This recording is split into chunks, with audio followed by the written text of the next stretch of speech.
Anggota Komisi 5 DPR dari fraksi PDI Perjuangan Adian Apitupulu mengkritik para aplikator transportasi online di Indonesia. Dalam rapat dengar pendapat di Kompleks Parlemen Senayan, Jakarta pada Rabu 5 Maret 2025, rapat ini sendiri membahas revisi rancangan undang-undang atau RUU tentang lalu lintas dan angkutan jalan. Dalam pernyataannya, Adian Apitupulu menyampaikan sejumlah fakta soal nasib ojek online. Ia menuturkan bahwa banyak aplikator transportasi online yang tidak peduli dengan masalah yang kerap menimpa para pekerja ojek online di lapangan.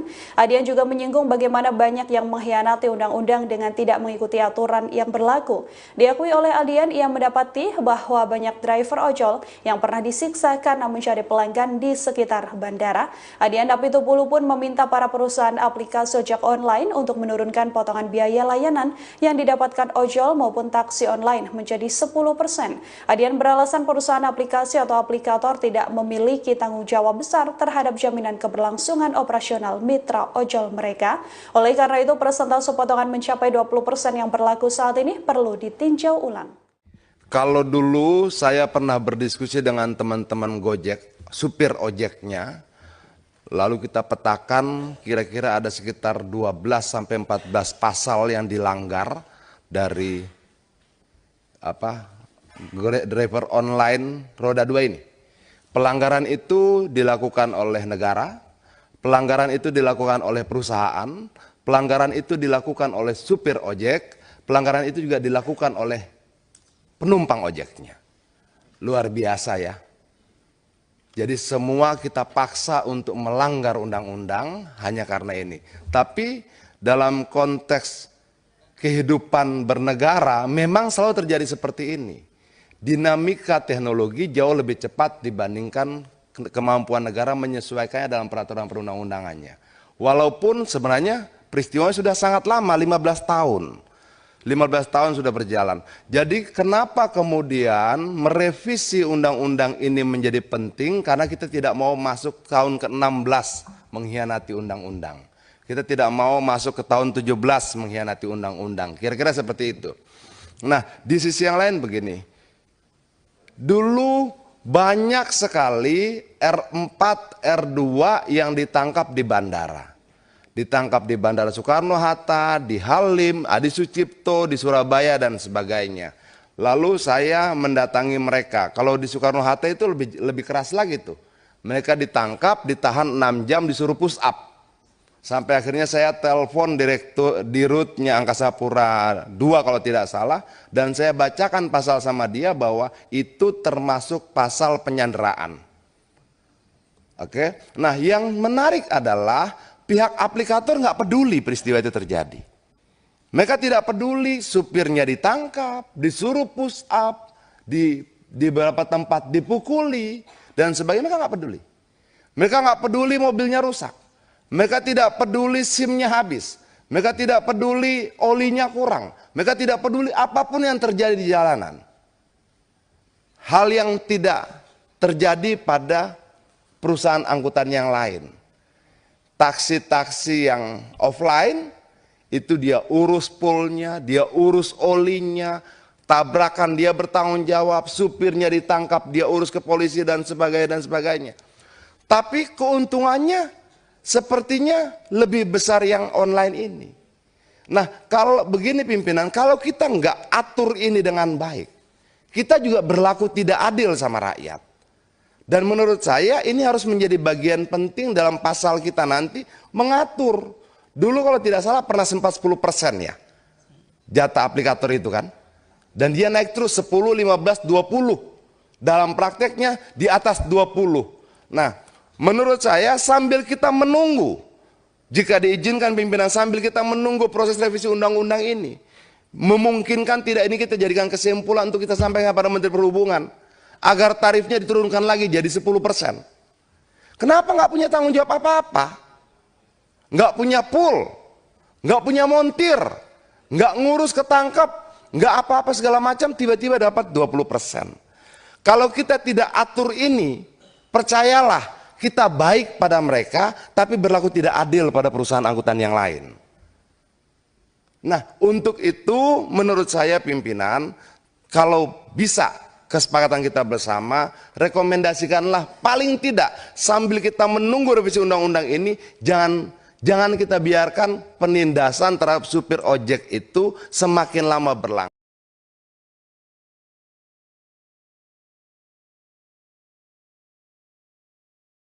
Anggota Komisi 5 DPR dari fraksi PDI Perjuangan Adian Apitupulu mengkritik para aplikator transportasi online di Indonesia. Dalam rapat dengar pendapat di Kompleks Parlemen Senayan Jakarta pada Rabu 5 Maret 2025, rapat ini sendiri membahas revisi rancangan undang-undang atau RUU tentang lalu lintas dan angkutan jalan. Dalam pernyataannya, Adian Apitupulu menyampaikan sejumlah fakta soal nasib ojek online. Ia menuturkan bahwa banyak aplikator transportasi online yang tidak peduli dengan masalah yang kerap menimpa para pekerja ojek online di lapangan. Adian juga menyinggung bagaimana banyak yang mengkhianati undang-undang dengan tidak mengikuti aturan yang berlaku. Diakui oleh Adian, ia mendapati bahwa banyak driver ojol yang pernah disiksa karena mencari pelanggan di sekitar bandara. Adian Apitupulu pun meminta para perusahaan aplikasi ojek online untuk menurunkan potongan biaya layanan yang didapatkan ojol maupun taksi online menjadi 10%. Adian beralasan perusahaan aplikasi atau aplikator tidak memiliki tanggung jawab besar terhadap jaminan keberlangsungan operasional mitra ojol mereka. Oleh karena itu, persentase potongan mencapai 20% yang berlaku saat ini perlu ditinjau ulang. Kalau dulu saya pernah berdiskusi dengan teman-teman Gojek, supir ojeknya, lalu kita petakan kira-kira ada sekitar 12-14 pasal yang dilanggar dari driver online roda 2 ini. Pelanggaran itu dilakukan oleh negara, pelanggaran itu dilakukan oleh perusahaan, pelanggaran itu dilakukan oleh supir ojek, pelanggaran itu juga dilakukan oleh penumpang ojeknya. Luar biasa ya. Jadi semua kita paksa untuk melanggar undang-undang hanya karena ini. Tapi dalam konteks kehidupan bernegara memang selalu terjadi seperti ini. Dinamika teknologi jauh lebih cepat dibandingkan kemampuan negara menyesuaikannya dalam peraturan perundang-undangannya. Walaupun sebenarnya peristiwanya sudah sangat lama, 15 tahun. 15 tahun sudah berjalan. Jadi kenapa kemudian merevisi undang-undang ini menjadi penting? Karena kita tidak mau masuk tahun ke-16 mengkhianati undang-undang. Kita tidak mau masuk ke tahun 17 mengkhianati undang-undang. Kira-kira seperti itu. Nah, di sisi yang lain begini. Dulu banyak sekali R4, R2 yang ditangkap di bandara. Ditangkap di Bandara Soekarno-Hatta, di Halim, Adi Sucipto, di Surabaya dan sebagainya. Lalu saya mendatangi mereka. Kalau di Soekarno-Hatta itu lebih keras lagi tuh. Mereka ditangkap, ditahan 6 jam, disuruh push up. Sampai akhirnya saya telepon direktur dirutnya Angkasa Pura II kalau tidak salah, dan saya bacakan pasal sama dia bahwa itu termasuk pasal penyanderaan. Oke, nah yang menarik adalah pihak aplikator nggak peduli peristiwa itu terjadi. Mereka tidak peduli supirnya ditangkap, disuruh push up, di beberapa tempat dipukuli dan sebagainya. Mereka nggak peduli. Mereka nggak peduli mobilnya rusak.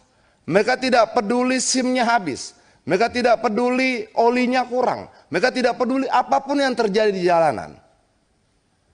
Hal yang tidak terjadi pada perusahaan angkutan yang lain.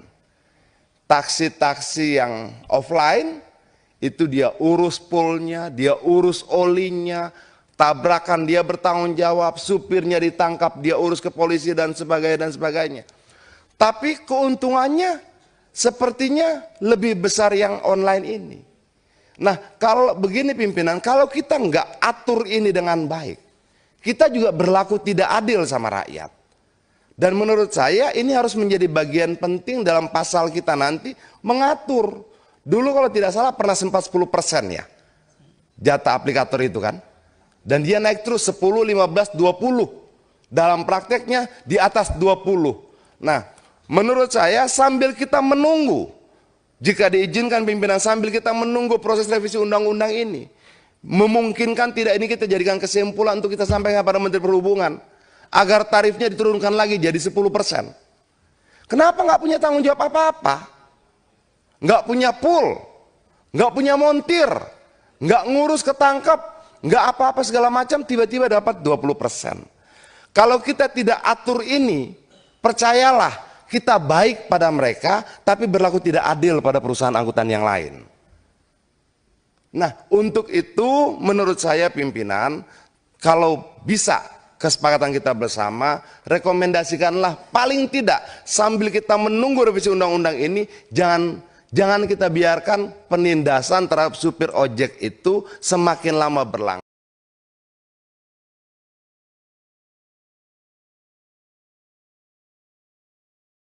Anggota Komisi 5 DPR dari fraksi PDI Perjuangan Adian Apitupulu mengkritik para aplikator transportasi online di Indonesia.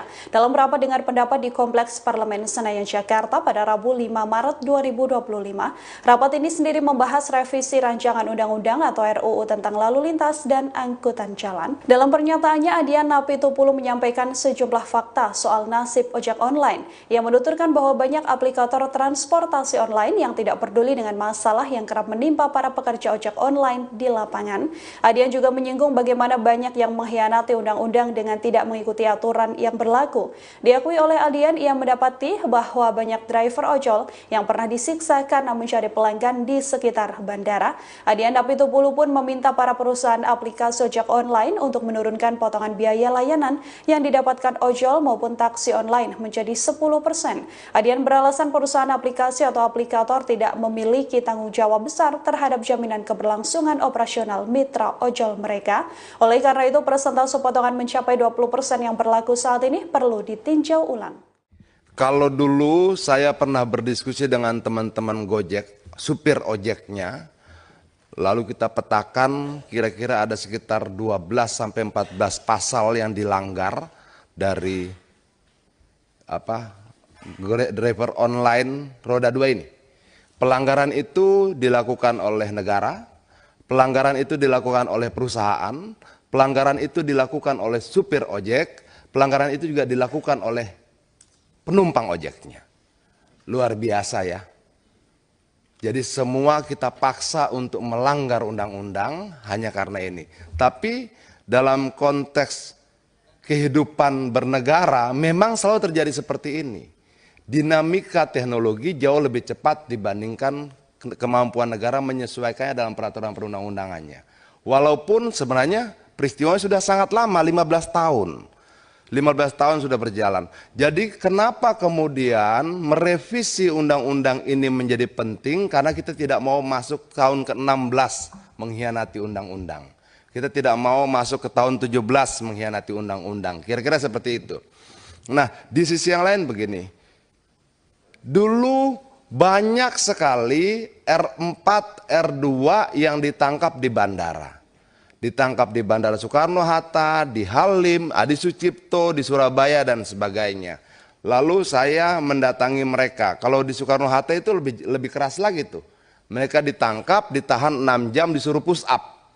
Sampai akhirnya saya telepon direktur dirutnya Angkasa Pura II kalau tidak salah, dan saya bacakan pasal sama dia bahwa itu termasuk pasal penyanderaan. Oke, nah yang menarik adalah pihak aplikator nggak peduli peristiwa itu terjadi. Mereka tidak peduli supirnya ditangkap, disuruh push up, di beberapa tempat dipukuli dan sebagainya. Mereka nggak peduli.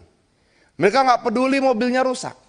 Mereka tidak peduli SIM-nya habis. Mereka tidak peduli olinya kurang. Mereka tidak peduli apapun yang terjadi di jalanan. Hal yang tidak terjadi pada perusahaan angkutan yang lain. Taksi-taksi yang offline, itu dia urus poolnya, dia urus olinya, tabrakan dia bertanggung jawab, supirnya ditangkap, dia urus ke polisi dan sebagainya dan sebagainya. Tapi keuntungannya sepertinya lebih besar yang online ini. Nah, kalau begini pimpinan, kalau kita nggak atur ini dengan baik, kita juga berlaku tidak adil sama rakyat. Dan menurut saya ini harus menjadi bagian penting dalam pasal kita nanti mengatur. Dulu kalau tidak salah pernah sempat 10% ya, jatah aplikator itu kan. Dan dia naik terus 10, 15, 20. Dalam prakteknya di atas 20. Nah, menurut saya sambil kita menunggu, jika diizinkan pimpinan, sambil kita menunggu proses revisi undang-undang ini, memungkinkan tidak ini kita jadikan kesimpulan untuk kita sampaikan pada Menteri Perhubungan. agar tarifnya diturunkan lagi jadi 10%. Kenapa nggak punya tanggung jawab apa-apa? Nggak punya pool, nggak punya montir, nggak ngurus ketangkep, nggak apa-apa segala macam, tiba-tiba dapat 20%.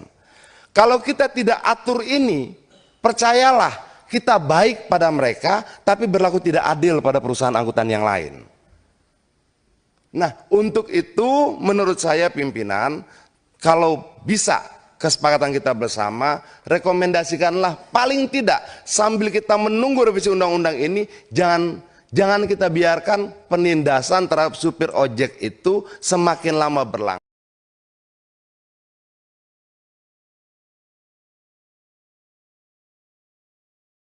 Anggota Komisi 5 DPR dari fraksi PDI Perjuangan Adian Apitupulu mengkritik para aplikator transportasi online di Indonesia. Dalam rapat dengar pendapat di Kompleks Parlemen Senayan, Jakarta pada Rabu 5 Maret 2025, rapat ini sendiri membahas revisi rancangan undang-undang atau RUU tentang lalu lintas dan angkutan jalan. Dalam pernyataannya, Adian Apitupulu menyampaikan sejumlah fakta soal nasib ojek online. Ia menuturkan bahwa banyak aplikator transportasi online yang tidak peduli dengan masalah yang kerap menimpa para pekerja ojek online di lapangan. Adian juga menyinggung bagaimana banyak yang mengkhianati undang-undang dengan tidak mengikuti aturan yang berlaku.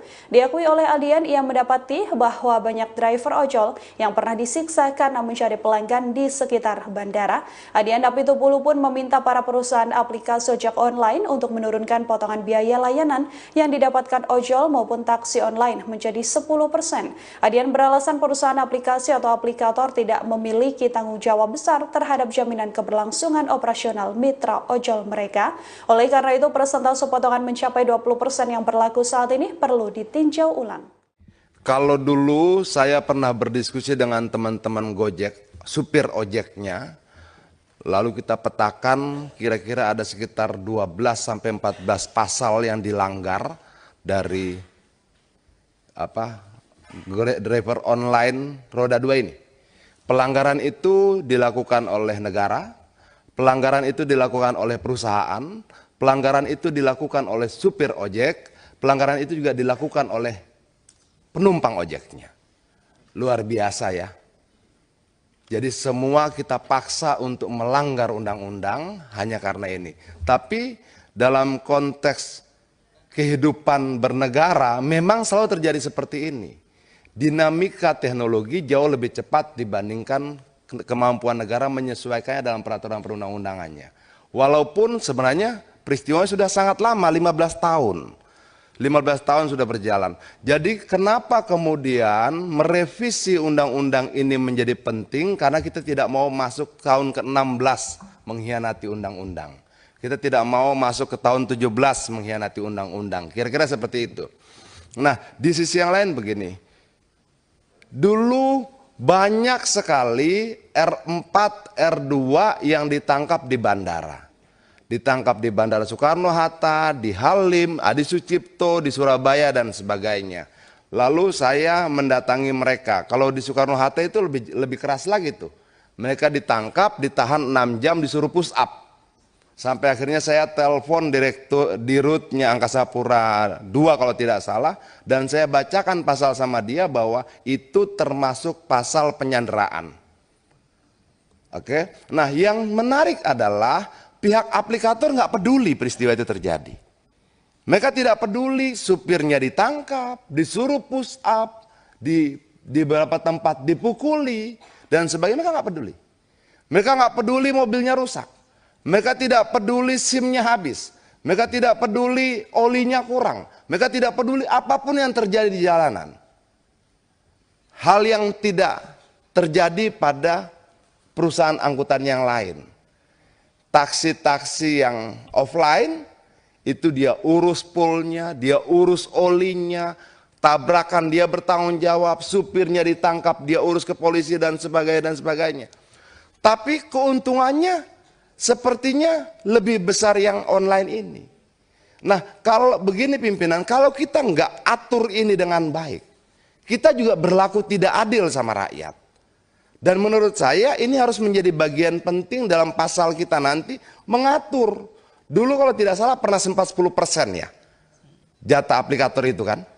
Dan dia naik terus 10, 15, 20. Dalam prakteknya di atas 20. Nah, menurut saya sambil kita menunggu, jika diizinkan pimpinan, sambil kita menunggu proses revisi undang-undang ini, memungkinkan tidak ini kita jadikan kesimpulan untuk kita sampaikan kepada Menteri Perhubungan, agar tarifnya diturunkan lagi jadi 10%. Kenapa nggak punya tanggung jawab apa-apa? Nggak punya pool, nggak punya montir, nggak ngurus ketangkep, nggak apa-apa segala macam, tiba-tiba dapat 20%.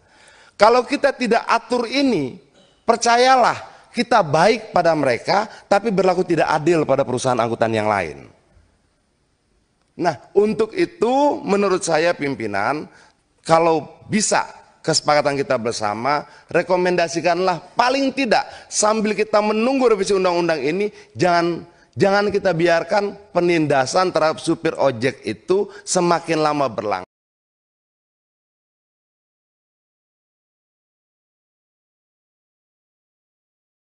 Anggota Komisi 5 DPR dari fraksi PDI Perjuangan Adian Apitupulu mengkritik para aplikator transportasi online di Indonesia. Dalam rapat dengar pendapat di Kompleks Parlemen Senayan Jakarta pada Rabu 5 Maret 2025, rapat ini sendiri membahas revisi rancangan undang-undang atau RUU tentang lalu lintas dan angkutan jalan. Dalam pernyataannya, Adian Apitupulu menyampaikan sejumlah fakta soal nasib ojek online. Ia menuturkan bahwa banyak aplikator transportasi online yang tidak peduli dengan masalah yang kerap menimpa para pekerja ojek online di lapangan.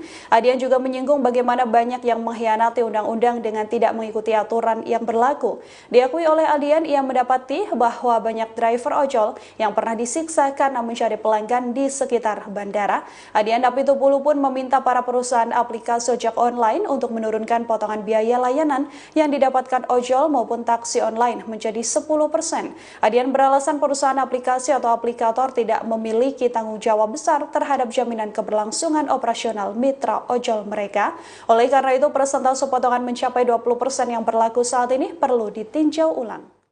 Kalau dulu saya pernah berdiskusi dengan teman-teman Gojek, supir ojeknya, lalu kita petakan kira-kira ada sekitar 12-14 pasal yang dilanggar dari driver online roda 2 ini. Pelanggaran itu dilakukan oleh negara, pelanggaran itu dilakukan oleh perusahaan, pelanggaran itu dilakukan oleh supir ojek, pelanggaran itu juga dilakukan oleh penumpang ojeknya. Luar biasa ya. Jadi semua kita paksa untuk melanggar undang-undang hanya karena ini. Tapi dalam konteks kehidupan bernegara memang selalu terjadi seperti ini. Dinamika teknologi jauh lebih cepat dibandingkan kemampuan negara menyesuaikannya dalam peraturan perundang-undangannya. Walaupun sebenarnya peristiwanya sudah sangat lama, 15 tahun. 15 tahun sudah berjalan. Jadi kenapa kemudian merevisi undang-undang ini menjadi penting? Karena kita tidak mau masuk tahun ke-16 mengkhianati undang-undang. Kita tidak mau masuk ke tahun 17 mengkhianati undang-undang. Kira-kira seperti itu. Nah, di sisi yang lain begini. Dulu banyak sekali R4, R2 yang ditangkap di bandara. Ditangkap di Bandara Soekarno-Hatta, di Halim, Adi Sucipto, di Surabaya dan sebagainya. Lalu saya mendatangi mereka. Kalau di Soekarno-Hatta itu lebih keras lagi tuh. Mereka ditangkap, ditahan 6 jam, disuruh push up. Sampai akhirnya saya telepon direktur dirutnya Angkasa Pura II kalau tidak salah, dan saya bacakan pasal sama dia bahwa itu termasuk pasal penyanderaan. Oke. Nah, yang menarik adalah pihak aplikator nggak peduli peristiwa itu terjadi. Mereka tidak peduli supirnya ditangkap, disuruh push up, di beberapa tempat dipukuli dan sebagainya. Mereka nggak peduli. Mereka nggak peduli mobilnya rusak. Mereka tidak peduli SIM-nya habis. Mereka tidak peduli olinya kurang. Mereka tidak peduli apapun yang terjadi di jalanan. Hal yang tidak terjadi pada perusahaan angkutan yang lain. Taksi-taksi yang offline, itu dia urus poolnya, dia urus olinya, tabrakan dia bertanggung jawab, supirnya ditangkap, dia urus ke polisi dan sebagainya. Tapi keuntungannya sepertinya lebih besar yang online ini. Nah, kalau begini pimpinan, kalau kita nggak atur ini dengan baik, kita juga berlaku tidak adil sama rakyat. Dan menurut saya ini harus menjadi bagian penting dalam pasal kita nanti mengatur. Dulu kalau tidak salah pernah sempat 10% ya jatah aplikator itu kan. Dan dia naik terus 10, 15, 20. Dalam prakteknya di atas 20. Nah, menurut saya sambil kita menunggu, jika diizinkan pimpinan, sambil kita menunggu proses revisi undang-undang ini, memungkinkan tidak ini kita jadikan kesimpulan untuk kita sampaikan pada Menteri Perhubungan agar tarifnya diturunkan lagi jadi 10%. Kenapa nggak punya tanggung jawab apa-apa? Nggak punya pool, nggak punya montir, nggak ngurus ketangkap, nggak apa-apa segala macam, tiba-tiba dapat 20%. Kalau kita tidak atur ini, percayalah kita baik pada mereka, tapi berlaku tidak adil pada perusahaan angkutan yang lain. Nah, untuk itu menurut saya pimpinan, kalau bisa kesepakatan kita bersama, rekomendasikanlah paling tidak sambil kita menunggu revisi undang-undang ini, jangan kita biarkan penindasan terhadap supir ojek itu semakin lama berlangsung.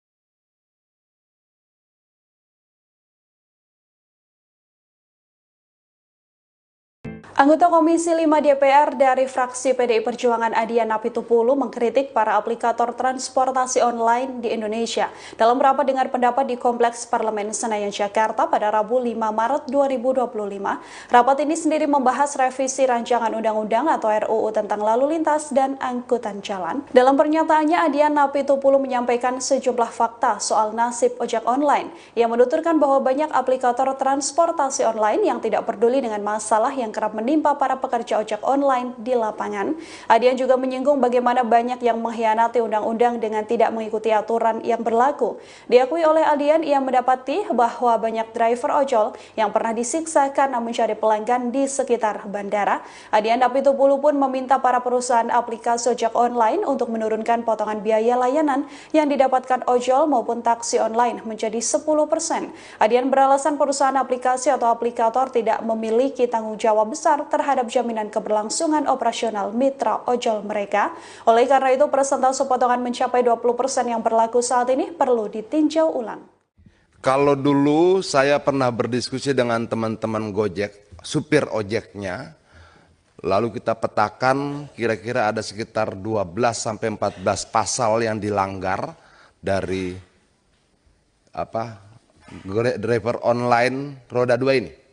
Pelanggaran itu dilakukan oleh negara, pelanggaran itu dilakukan oleh perusahaan, pelanggaran itu dilakukan oleh supir ojek, pelanggaran itu juga dilakukan oleh penumpang ojeknya. Luar biasa ya. Jadi semua kita paksa untuk melanggar undang-undang hanya karena ini. Tapi dalam konteks kehidupan bernegara memang selalu terjadi seperti ini. Dinamika teknologi jauh lebih cepat dibandingkan kemampuan negara menyesuaikannya dalam peraturan perundang-undangannya. Walaupun sebenarnya peristiwanya sudah sangat lama, 15 tahun. 15 tahun sudah berjalan.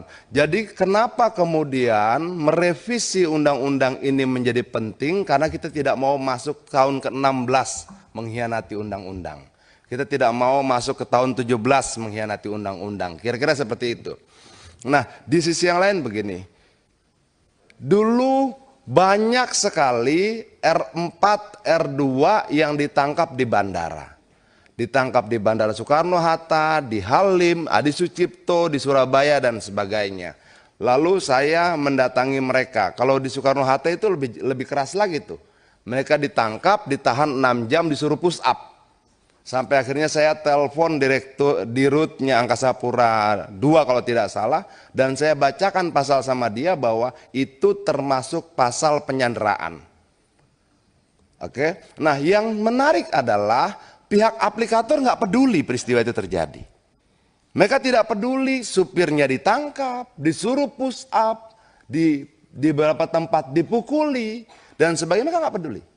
Mereka nggak peduli mobilnya rusak. Mereka tidak peduli SIM-nya habis. Mereka tidak peduli olinya kurang. Mereka tidak peduli apapun yang terjadi di jalanan. Hal yang tidak terjadi pada perusahaan angkutan yang lain. Taksi-taksi yang offline, itu dia urus poolnya, dia urus olinya, tabrakan dia bertanggung jawab, supirnya ditangkap, dia urus ke polisi dan sebagainya. Tapi keuntungannya sepertinya lebih besar yang online ini. Nah, kalau begini pimpinan, kalau kita nggak atur ini dengan baik, kita juga berlaku tidak adil sama rakyat. Dan menurut saya ini harus menjadi bagian penting dalam pasal kita nanti mengatur. Dulu kalau tidak salah pernah sempat 10% ya jatah aplikator itu kan. Dan dia naik terus 10, 15, 20. Dalam prakteknya di atas 20.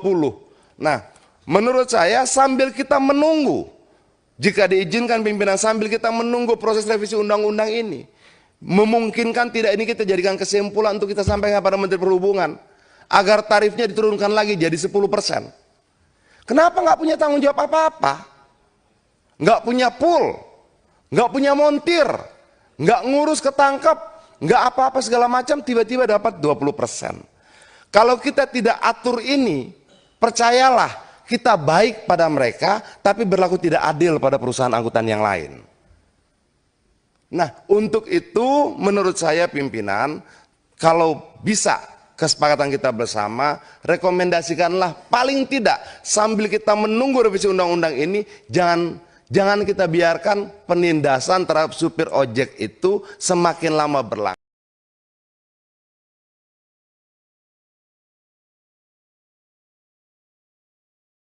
Anggota Komisi 5 DPR dari fraksi PDI Perjuangan Adian Apitupulu mengkritik para aplikator transportasi online di Indonesia.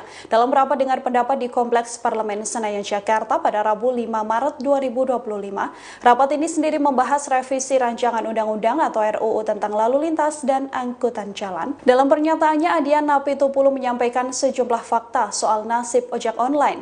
Ia menuturkan bahwa banyak aplikator transportasi online yang tidak peduli dengan masalah yang kerap menimpa para pekerja ojek online di lapangan. Adian juga menyinggung bagaimana banyak yang mengkhianati undang-undang dengan tidak mengikuti aturan yang berlaku.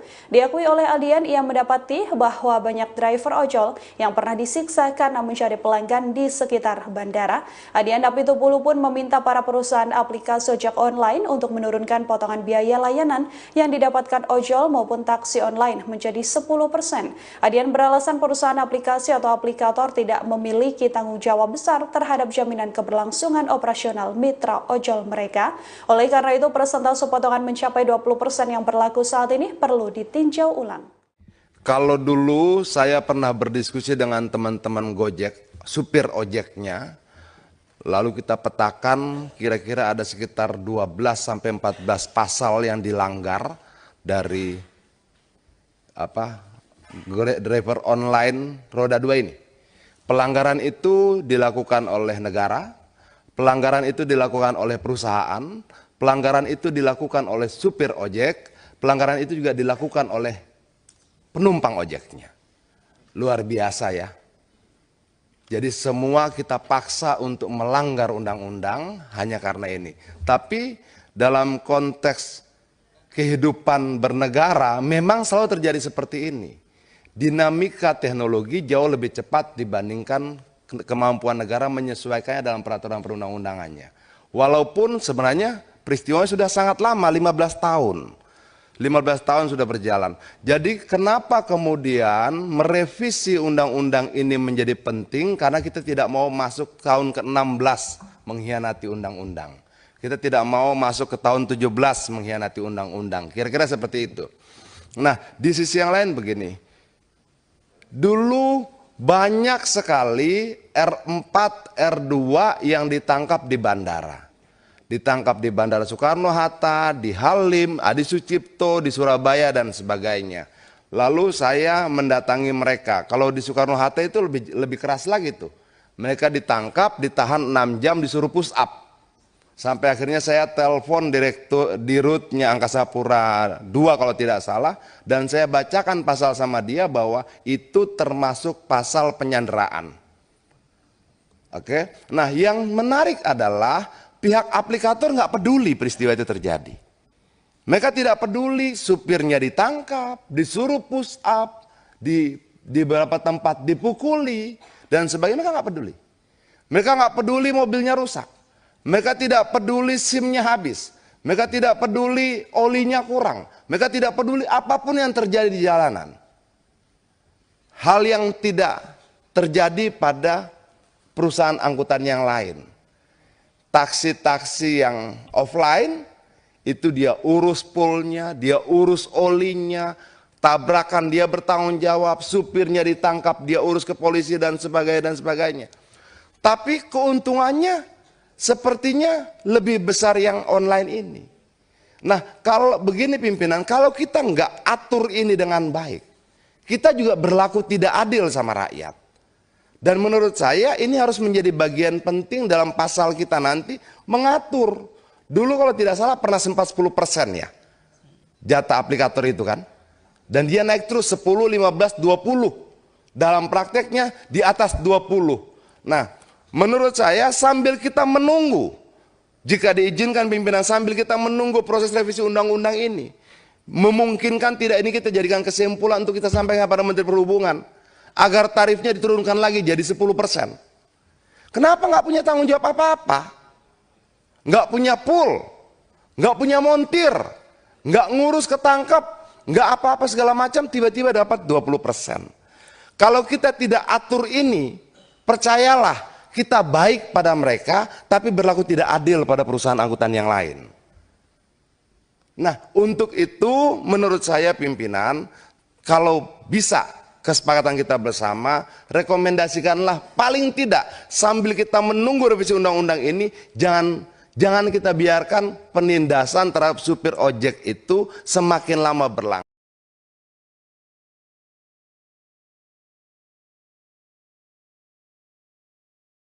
Anggota Komisi 5 DPR dari fraksi PDI Perjuangan Adian Apitupulu mengkritik para aplikator transportasi online di Indonesia. Dalam rapat dengar pendapat di Kompleks Parlemen Senayan Jakarta pada Rabu 5 Maret 2025, rapat ini sendiri membahas revisi rancangan undang-undang atau RUU tentang lalu lintas dan angkutan jalan. Dalam pernyataannya, Adian Apitupulu menyampaikan sejumlah fakta soal nasib ojek online. Ia menuturkan bahwa banyak aplikator transportasi online yang tidak peduli dengan masalah yang kerap menimpa para pekerja ojek online di lapangan.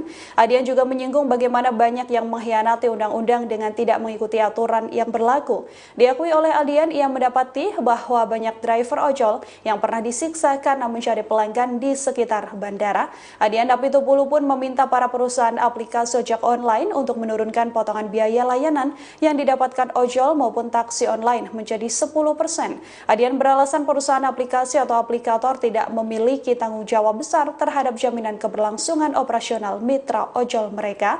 Oleh karena itu, persentase potongan mencapai 20% yang berlaku saat ini perlu ditinjau ulang.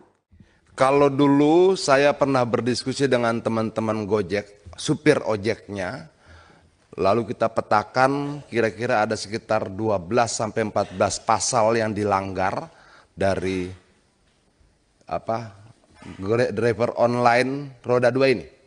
Pelanggaran itu dilakukan oleh negara, pelanggaran itu dilakukan oleh perusahaan, pelanggaran itu dilakukan oleh supir ojek, pelanggaran itu juga dilakukan oleh penumpang ojeknya. Luar biasa ya. Jadi semua kita paksa untuk melanggar undang-undang hanya karena ini. Tapi dalam konteks kehidupan bernegara memang selalu terjadi seperti ini. Dinamika teknologi jauh lebih cepat dibandingkan kemampuan negara menyesuaikannya dalam peraturan perundang-undangannya. Walaupun sebenarnya peristiwanya sudah sangat lama, 15 tahun. 15 tahun sudah berjalan. Jadi kenapa kemudian merevisi undang-undang ini menjadi penting? Karena kita tidak mau masuk tahun ke-16 mengkhianati undang-undang. Kita tidak mau masuk ke tahun 17 mengkhianati undang-undang. Kira-kira seperti itu. Nah, di sisi yang lain begini. Dulu banyak sekali R4, R2 yang ditangkap di bandara. Ditangkap di Bandara Soekarno-Hatta, di Halim, Adi Sucipto, di Surabaya dan sebagainya. Lalu saya mendatangi mereka. Kalau di Soekarno-Hatta itu lebih keras lagi tuh. Mereka ditangkap, ditahan 6 jam, disuruh push up. Sampai akhirnya saya telepon direktur dirutnya Angkasa Pura II kalau tidak salah, dan saya bacakan pasal sama dia bahwa itu termasuk pasal penyanderaan. Oke. Nah, yang menarik adalah pihak aplikator nggak peduli peristiwa itu terjadi. Mereka tidak peduli supirnya ditangkap, disuruh push up, di beberapa tempat dipukuli, dan sebagainya. Mereka nggak peduli. Mereka nggak peduli mobilnya rusak. Mereka tidak peduli SIM-nya habis. Mereka tidak peduli olinya kurang. Mereka tidak peduli apapun yang terjadi di jalanan.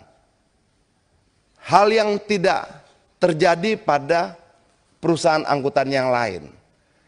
Taksi-taksi yang offline, itu dia urus poolnya, dia urus olinya, tabrakan dia bertanggung jawab, supirnya ditangkap, dia urus ke polisi dan sebagainya. Tapi keuntungannya sepertinya lebih besar yang online ini. Nah, kalau begini pimpinan, kalau kita nggak atur ini dengan baik, kita juga berlaku tidak adil sama rakyat. Dan menurut saya ini harus menjadi bagian penting dalam pasal kita nanti mengatur. Dulu kalau tidak salah pernah sempat 10% ya jatah aplikator itu kan. Dan dia naik terus 10, 15, 20. Dalam prakteknya di atas 20. Nah, menurut saya sambil kita menunggu, jika diizinkan pimpinan, sambil kita menunggu proses revisi undang-undang ini, memungkinkan tidak ini kita jadikan kesimpulan untuk kita sampaikan pada Menteri Perhubungan, agar tarifnya diturunkan lagi jadi 10%. Kenapa nggak punya tanggung jawab apa-apa? Nggak punya pool, nggak punya montir, nggak ngurus ketangkap, nggak apa-apa segala macam, tiba-tiba dapat 20%. Kalau kita tidak atur ini, percayalah kita baik pada mereka, tapi berlaku tidak adil pada perusahaan angkutan yang lain. Nah, untuk itu menurut saya pimpinan, kalau bisa kesepakatan kita bersama, rekomendasikanlah paling tidak sambil kita menunggu revisi undang-undang ini, jangan kita biarkan penindasan terhadap supir ojek itu semakin lama berlangsung.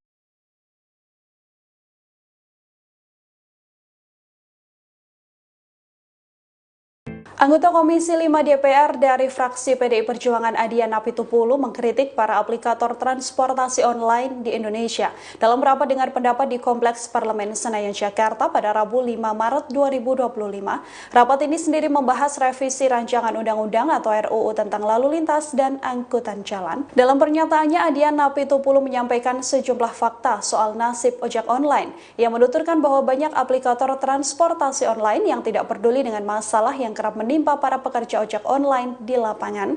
Adian juga menyinggung bagaimana banyak yang mengkhianati undang-undang dengan tidak mengikuti aturan yang berlaku. Diakui oleh Adian, ia mendapati bahwa banyak driver ojol yang pernah disiksa karena mencari pelanggan di sekitar bandara. Adian Apitupulu pun meminta para perusahaan aplikasi ojek online untuk menurunkan potongan biaya layanan yang didapatkan ojol maupun taksi online menjadi 10%. Adian beralasan perusahaan aplikasi atau aplikator tidak memiliki tanggung jawab besar terhadap jaminan keberlangsungan operasional mitra ojol mereka. Oleh karena itu, persentase potongan mencapai 20% yang berlaku saat ini perlu ditinjau ulang. Kalau dulu saya pernah berdiskusi dengan teman-teman Gojek, supir ojeknya, lalu kita petakan kira-kira ada sekitar 12-14 pasal yang dilanggar dari driver online roda 2 ini. Pelanggaran itu dilakukan oleh negara, pelanggaran itu dilakukan oleh perusahaan, pelanggaran itu dilakukan oleh supir ojek, pelanggaran itu juga dilakukan oleh penumpang ojeknya. Luar biasa ya. Jadi semua kita paksa untuk melanggar undang-undang hanya karena ini. Tapi dalam konteks kehidupan bernegara memang selalu terjadi seperti ini. Dinamika teknologi jauh lebih cepat dibandingkan kemampuan negara menyesuaikannya dalam peraturan perundang-undangannya. Walaupun sebenarnya peristiwanya sudah sangat lama, 15 tahun. 15 tahun sudah berjalan. Jadi kenapa kemudian